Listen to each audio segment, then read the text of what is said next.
Les gauchers sont-ils avantagés au badminton?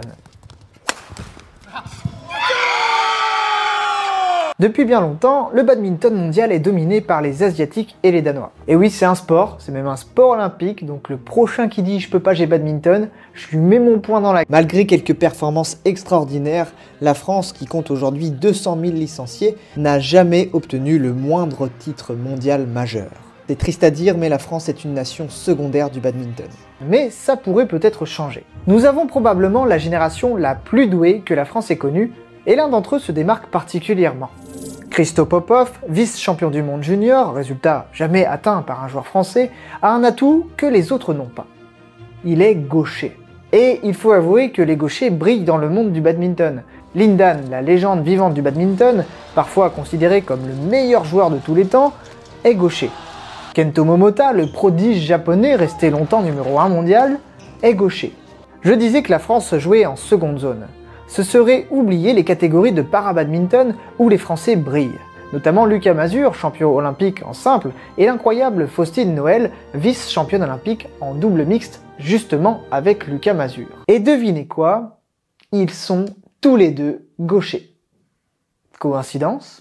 C'est en tout cas la question que s'est posée Éric Collet, chercheur à l'université de Rennes, et qui a profité du récent Open de France pour faire quelques mesures avec une caméra qui filmait à 3700 images par seconde. Pour les noobs en technologie, je me filme actuellement en 25 images par seconde, ça m'est arrivé de filmer en 50 images par seconde, et quand je veux faire un ralenti de ouf de malade, avec ma GoPro, je mets en 120 images par seconde, voire 240 images par seconde. Donc 3700 images par seconde, c'est énorme. C'est énorme, mais c'est le minimum parce qu'il faut savoir qu'en sortie de raquette, le volant peut atteindre 565 km/h. C'est le record en smash, mais ici on va pas s'intéresser au smash, mais au slice. C'est là qu'on pourra observer une différence entre les gauchers et les droitiers. Qu'est-ce que c'est le slice? C'est ça.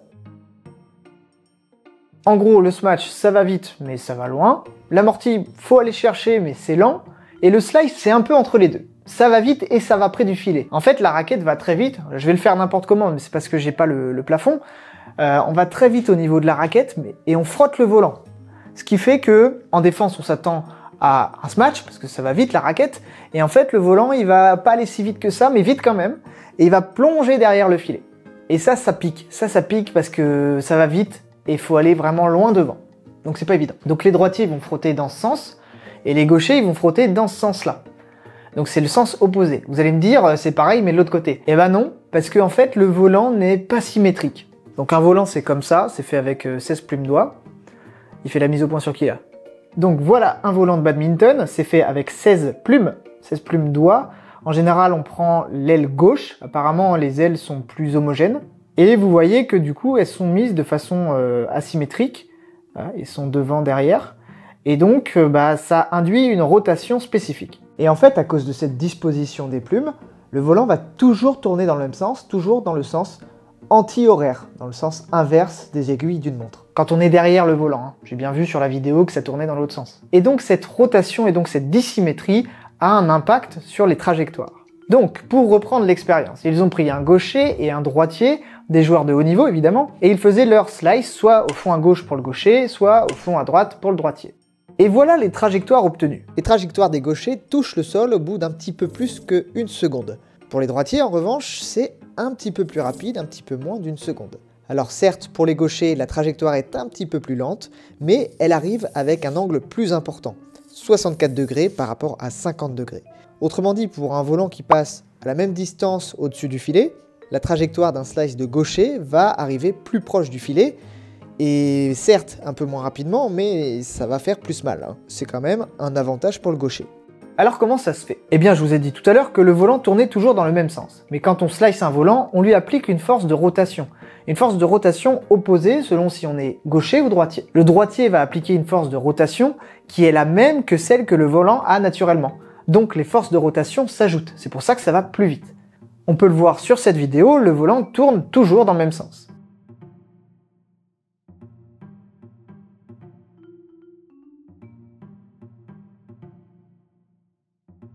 Pour le gaucher, c'est l'inverse. Il applique une force de rotation opposée à la rotation naturelle du volant.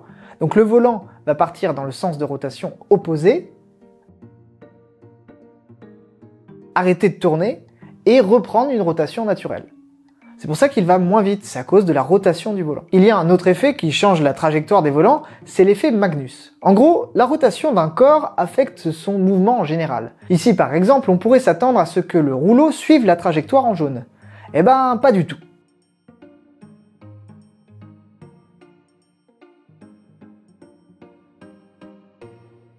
Mais là, l'axe du rouleau, qui est ici, il est perpendiculaire à sa direction du mouvement. On se croirait chez Skillabus, là.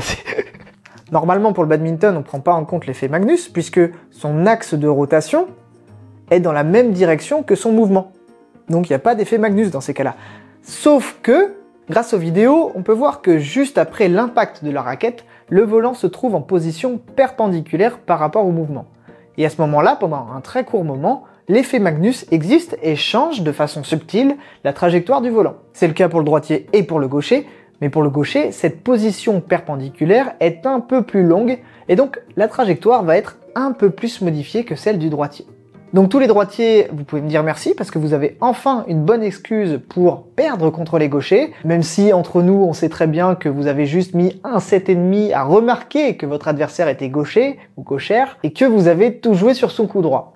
Real story. Bon, c'est de la physique donc j'ai pas mis trop d'esprit critique dans cet épisode. Mais y a pas un truc qui vous saute aux yeux quand même? J'espère que mon entraîneur a trouvé. En fait, vous avez deux façons de slicer.